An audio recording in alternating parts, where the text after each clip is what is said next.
An introduction to the 5 mindfulness trainings. Everything that we think, say, and do in our daily lives creates an energy that directly influences the quality of our lives.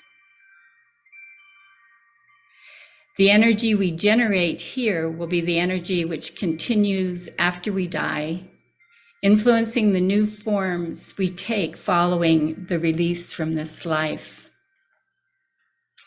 So everything we think, say, and do now contributes to the substance and the direction of our continuation.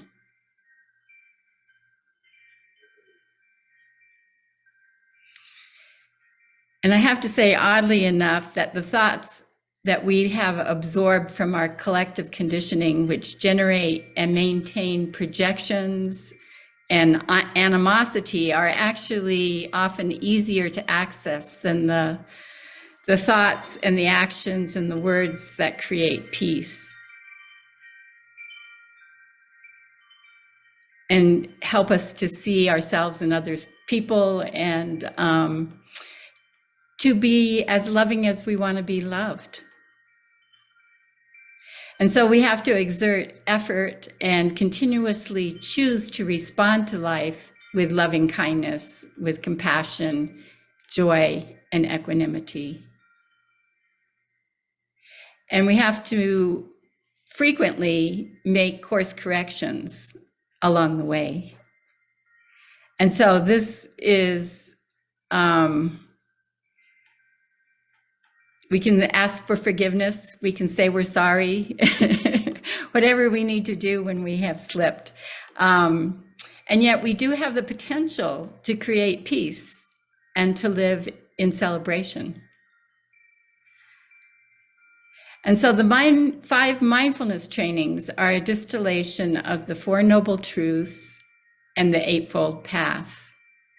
And they embody the Buddhist vision for a global spirituality and ethic.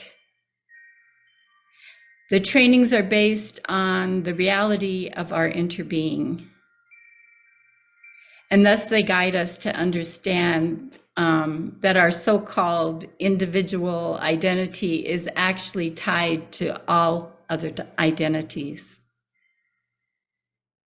So not as a separate local self, we are a continuum with all else. And Roshi Joan Halifax, who's the abbot and the guiding teacher at Upaya Zen Center here in Santa Fe, wrote the foreword for Thich Nhat Hanh's book, For a Future to Be Possible.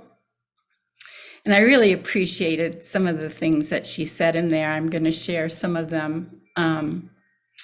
She was talking about how the precepts and the mindfulness trainings have a shadow side, that when they're taken too rigidly, they breed piety, self-righteousness, and humorlessness.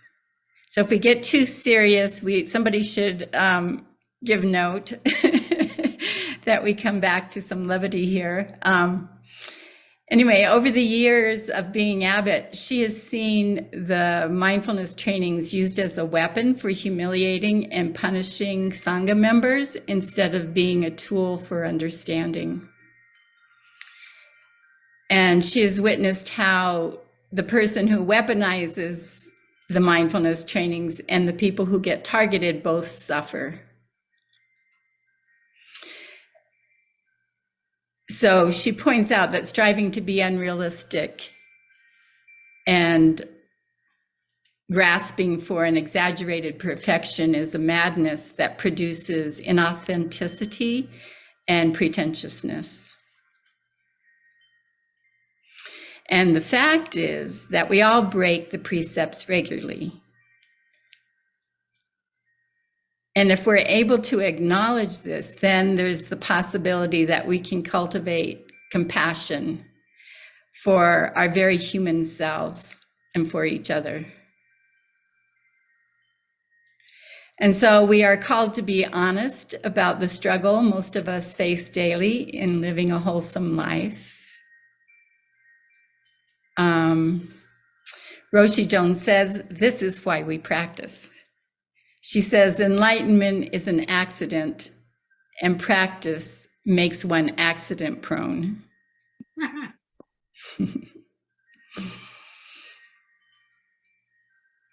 And Thich Nhat Hanh emphasizes that mindfulness trainings are the insights born from mindful observation and direct experience of suffering. They are guidelines that help train ourselves to live in a way that protects us and those around us. And mindfulness is the foundation of the 5 mindfulness trainings. Through practicing mindfulness, we arrive at our own unique insight, rather than following something imposed on us from outside authority. With mindfulness, we are aware of what is going on in our bodies, in our emotions, in our thoughts, and in the world around us. And thus we can avoid doing harm to ourselves and each other.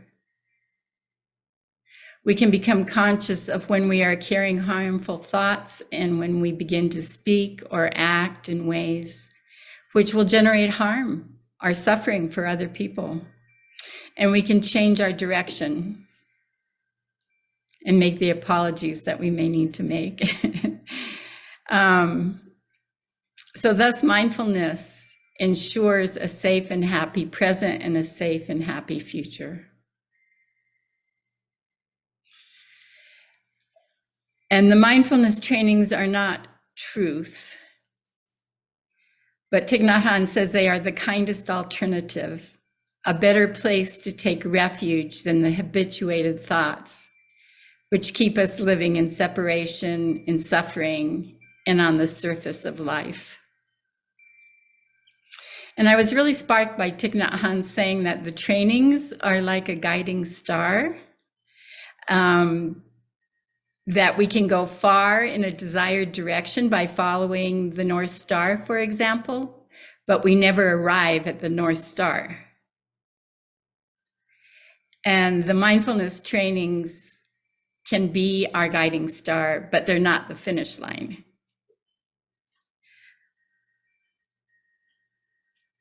And then I just wanted to kind of add that since we've been studying together, since we started with the other shore and all the things that we've gone through, I've been finding that the Buddhist teachings are inherently edgy, that they continuously invite us to go beyond the boundaries that define our separate self and maintain that delineation between ourselves and others, between what's good and what's bad, and the right and the wrong, and the holy and the unholy.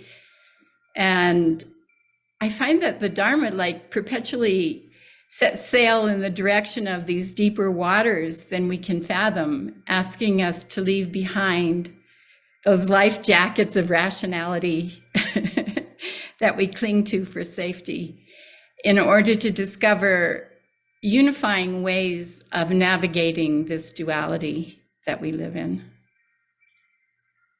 And our realities expand as we meet and traverse the edges of our separate selves. And as we have experienced here in Monday Mindfulness, there's a great joy that can be found in witnessing one another in the process of looking at these boundaries, sharing our insights, opening to new levels of being. So how can we help the heart to stop defending itself? And how can our original innocence be retrieved? These are questions that we will be exploring as we go through the mindfulness trainings over the coming weeks.